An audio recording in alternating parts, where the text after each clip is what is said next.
ਇੱਕ ਵਾਰ ਡਾਕੇ ਸ਼ਹਿਰ ਵਿੱਚ ਇੱਕ ਜ਼ਿਮੀਂਦਾਰ ਭੂਮੀਆ ਰਹਿੰਦਾ ਸੀ। ਉਹ ਜ਼ਿਮੀਂਦਾਰ ਤਾਂ ਸੀ, ਨਾਲੋਂ ਨਾਲ ਚੋਰੀ ਦਾ ਕੰਮ ਵੀ ਕਰਦਾ ਸੀ। ਪਰ ਉਸਨੇ ਆਪਣੇ ਘਰ ਲੰਗਰ ਲਗਾ ਰੱਖਿਆ ਸੀ। ਚੋਰੀ ਕਰਕੇ ਉਹ ਜੋ ਕੁਝ ਲਿਆਵੇ, ਉਹ ਗਰੀਬਾਂ ਨੂੰ ਲੰਗਰ ਰਾਹੀਂ ਵੰਡ ਦਿਆ ਕਰਦਾ ਸੀ। ਉਸਨੇ ਆਪਣੇ ਨਗਰ ਵਾਸੀਆਂ ਨੂੰ ਇਹ ਹਦਾਇਤ ਦਿੱਤੀ ਹੋਈ ਸੀ ਕਿ ਨਗਰ ਵਿੱਚ ਕੋਈ ਸਾਧ ਫਕੀਰ ਆਵੇ, ਉਸ ਨੂੰ ਤੁਸੀਂ ਆਪਣੇ ਕੋਲ ਨਹੀਂ ਠਹਿਰਾਉਣਾ, ਬਲਕਿ ਮੇਰੇ ਘਰ ਭੇਜ ਦੇਣਾ ਹੈ। ਭੂਮੀਏ ਨੇ ਆਪਣੇ ਘਰ ਵਿੱਚ ਇੱਕ ਧਰਮਸ਼ਾਲਾ ਬਣਵਾਈ ਹੋਈ ਸੀ ਅਤੇ ਅੱਠੇ ਪਹਿਰ ਲੰਗਰ ਚੱਲਦਾ ਰਹਿੰਦਾ ਸੀ। ਜੋ ਕੋਈ ਉਸਦੇ ਘਰ ਆਵੇ ਤਾਂ ਰੋਟੀ ਪਾਣੀ ਛਕਾਏ ਬਗੈਰ ਨਾ ਜਾਣ ਦੇਵੇ। ਇੱਕ ਦਿਨ ਜੀਵਾਂ ਦਾ ਉਧਾਰ ਕਰਦੇ ਕਰਦੇ ਗੁਰੂ ਨਾਨਕ ਦੇਵ ਜੀ ਉਸ ਨਗਰ ਆ ਗਏ ਅਤੇ ਇੱਕ ਸ਼ਰੀਫ ਆਦਮੀ ਦੇ ਘਰ ਕੋਲ ਜਾ ਬੈਠੇ। ਲੋਕਾਂ ਨੇ ਗੁਰੂ ਜੀ ਦੇ ਪੈਰਾਂ ਤੇ ਮੱਥਾ ਟੇਕਿਆ। ਲੋਕਾਂ ਨੇ ਕਿਹਾ, ਆਪ ਇੱਥੇ ਨਾ ਬੈਠੋ।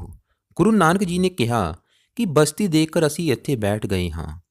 ਤਾਂ ਲੋਕਾਂ ਨੇ ਦੱਸਿਆ ਕਿ ਪਿੰਡ ਦੇ ਚੌਧਰੀ ਨੇ ਸਾਨੂੰ ਸਾਰਿਆਂ ਨੂੰ ਹੁਕਮ ਕੀਤਾ ਹੋਇਆ ਹੈ ਕਿ ਜੋ ਵੀ ਸਾਧ ਫਕੀਰ ਆਵੇ ਉਸ ਨੂੰ ਉਸਦੇ ਘਰ ਭੇਜਿਆ ਜਾਵੇ।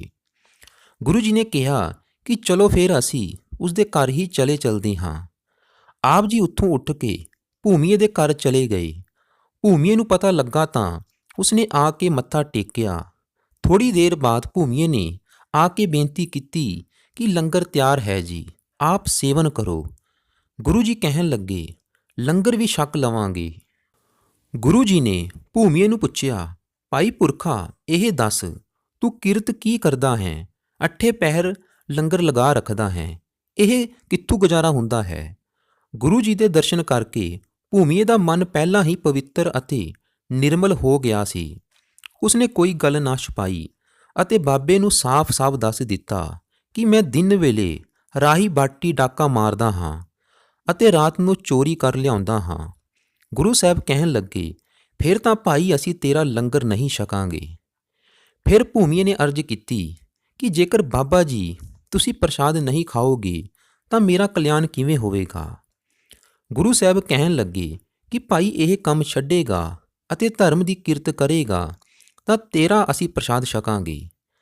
ਭੂਮੀਆ ਕਹਿਣ ਲੱਗਾ, ਜੀ ਇਹ ਕਾਰ ਤਾਂ ਮੇਰੇ ਕੋਲੋਂ ਛੁੱਟਣੀ ਨਹੀਂ। ਇਹ ਸਾਡਾ ਕੰਮ ਤਾਂ ਪਿਓ ਦਾਦੇ ਤੋਂ ਚੱਲਿਆ ਆ ਰਿਹਾ ਹੈ। ਗੁਰੂ ਸਾਹਿਬ ਨੇ ਸੋਚਿਆ ਕਿ ਇਸਨੇ ਸੱਚੋ ਸੱਚ ਆਖ ਦਿੱਤਾ ਹੈ, ਸੋ ਉਹ ਦੁਬਾਰਾ ਕਹਿਣ ਲੱਗੇ ਕਿ ਭਾਈ ਸਭ ਨੂੰ ਦੇਣ ਵਾਲਾ ਪਾਲਣ ਵਾਲਾ ਪਰਮੇਸ਼ਰ ਹੈ। ਗੁਰੂ ਨਾਨਕ ਨੇ ਕਿਹਾ, ਭਾਈ ਪੁਰਖਾ, ਜੇਕਰ ਸਾਡੇ 3 ਬਚਨ ਮੰਨੇਗਾ ਤਾਂ ਤੇਰਾ ਪ੍ਰਸ਼ਾਦ ਛਕ ਲਵਾਂਗੇ। ਭੂਮੀਏ ਨੇ ਕਿਹਾ, ਗਰੀਬ ਨਵਾਜ਼ ਜੀ ਤੁਸੀਂ ਹੁਕਮ ਕਰੋ, ਮੈਂ ਜ਼ਰੂਰ ਮੰਨਾਂਗਾ। ਗੁਰੂ ਸਾਹਿਬ ਨੇ 3 ਬਚਨ ਆਖੇ। ਪਹਿਲਾ ਬਚਨ, ਹਮੇਸ਼ਾ ਹੀ ਸੱਚ ਬੋਲਣਾ ਹੈ, ਝੂਠ ਨਹੀਂ ਬੋਲਣਾ। ਦੂਸਰਾ ਬਚਨ, ਜਿਸ ਦਾ ਲੂਣ ਖਾਧਾ ਹੋਵੇ ਉਸ ਦਾ ਬੁਰਾ ਨਹੀਂ ਤੱਕਣਾ। ਤੀਸਰਾ ਬਚਨ, ਗਰੀਬ ਮਾਰ ਨਹੀਂ ਕਰਨੀ। ਭੂਮੀਏ ਨੇ ਇਹ ਗੱਲ ਸੁਣ ਕੇ ਗੁਰੂ ਜੀ ਨੂੰ ਮੱਥਾ ਟੇਕਿਆ ਅਤੇ ਆਖਿਆ, ਜੀ ਇਹ 3 ਬਚਨ ਮੈਂ ਮਨਜ਼ੂਰ ਕੀਤੇ। ਭੂਮੀਏ ਚੋਰ ਨੇ ਕਿਹਾ, ਸੰਤ ਜੀ ਤੁਹਾਡੇ ਬਚਨ ਮੈਂ ਮੰਨ ਲਏ ਹਨ, ਮੈਂ ਬਚਨ ਦਿੰਦਾ ਹਾਂ, ਸੱਚ ਕਮਾਵਾਂਗਾ।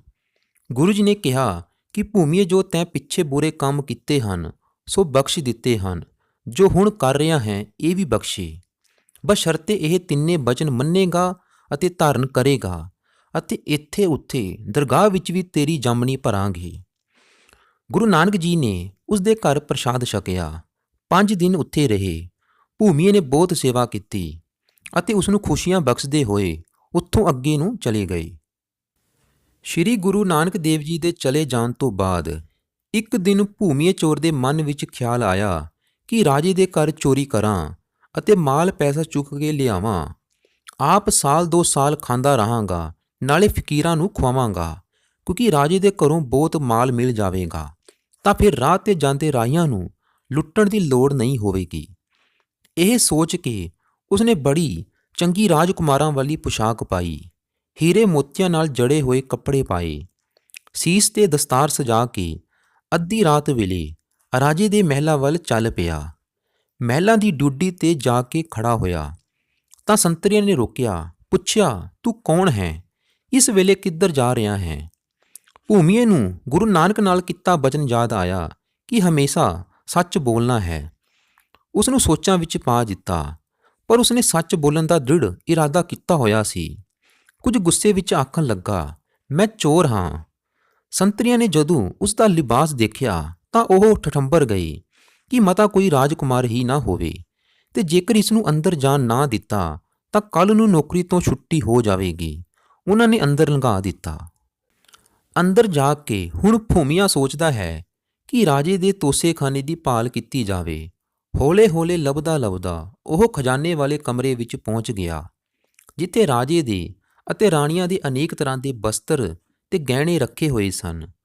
ਉਸਨੇ ਛਾਂਟ-ਛਾਂਟ ਕੇ ਸੋਹਣੇ ਬਸਤਰ ਅਤੇ ਵੱਡਮੁੱਲੇ ਗਹਿਣਿਆਂ ਦੀ ਗੱਠੜੀ ਬੰਨ੍ਹ ਲਿੱਤੀ। ਇੱਕ ਬਰਤਨ ਵਿੱਚ ਉੱਪਰਲੇ ਪਾਸੇ ਰਾਜੇ ਲਈ ਚੂਰਨ ਰੱਖਿਆ ਹੋਇਆ ਸੀ। ਉਸਨੂੰ ਚੁੱਕ ਕੇ ਵੇਖਣ ਲੱਗਾ ਕਿ ਇਹ ਕੀ ਚੀਜ਼ ਹੈ। ਇਸ ਤਰ੍ਹਾਂ ਤਾਂ ਉਸ ਵਸਤੂ ਦਾ ਪਤਾ ਨਾ ਲੱਗਿਆ ਕੀ ਵਸਤੂ ਹੈ, ਕਿਸ ਕੰਮ ਆਵੇਗੀ। ਉਸਨੇ ਉਸਨੂੰ ਉਂਗਲੀ ਨਾਲ ਲਬੇੜ ਕੇ ਮੂੰਹ ਵਿੱਚ ਪਾ ਲਿਆ। ਸਵਾਦ ਚੱਖਿਆ। ਉਸ ਦੇ ਵਿੱਚ ਲੂਣ ਵੀ ਮਿਲਿਆ ਹੋਇਆ ਸੀ। ਜਦੋਂ ਲੂਣ ਦਾ ਸਵਾਦ ਆਇਆ, ਉਸਨੂੰ ਗੁਰੂ ਨਾਨਕ ਦਾ ਦੂਜਾ ਬਚਨ ਯਾਦ ਆਇਆ ਕਿ ਕਿਸੇ ਦਾ ਲੂਣ ਖਾ ਕੇ ਹਰਾਮ ਨਹੀਂ ਕਰਨਾ। ਸੋਚੀ ਪੈ ਗਿਆ ਅਤੇ ਸਾਰੇ ਬਸਤਰ ਗਹਿਣੇ ਆਦਿ ਛੱਡ ਕੇ ਖਾਲੀ ਹੱਥ ਬਾਹਰ ਨਿਕਲ ਗਿਆ।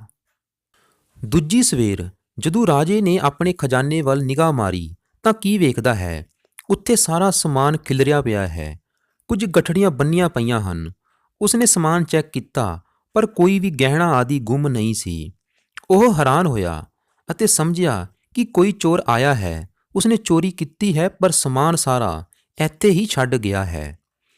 ਰਾਜੇ ਨੇ ਸੰਤਰੀਆਂ ਨੂੰ ਬੁਲਾਇਆ ਅਤੇ ਪੁੱਛਿਆ, ਦੱਸੋ ਇੱਥੇ ਰਾਤ ਨੂੰ ਕੌਣ ਆਇਆ ਹੈ? ਸੱਚ-ਸੱਚ ਦੱਸੋ। ਦਰਵਾਨਾ ਨੇ ਅਰਜ਼ ਕੀਤੀ, ਮਹਾਰਾਜ ਜੀ, ਇੱਕ ਆਦਮੀ ਆਇਆ ਸੀ ਜਿਸਨੇ ਬੜੇ ਚੰਗੇ ਬਸਤਰ ਪਹਿਨੇ ਹੋਏ ਸਨ, ਗਹਿਣੇ ਵੀ ਪਾਏ ਹੋਏ ਸਨ। ਦਰਵਾਜ਼ੇ ਦੇ ਅੰਦਰ ਜਾਣ ਲੱਗਾ ਅਸੀਂ ਉਸਨੂੰ ਪੁੱਛਿਆ, ਤੂੰ ਕੌਣ ਹੈ? ਕਿੱਥੇ ਜਾ ਰਿਹਾ ਹੈ? ਇਸ ਵਕਤ ਰਾਤ ਨੂੰ ਕਿਸ ਨੂੰ ਮਿਲਣਾ ਹੈ? ਉਸਨੇ ਕਿਹਾ, ਭਾਈ ਮੈਂ ਚੋਰ ਹਾਂ।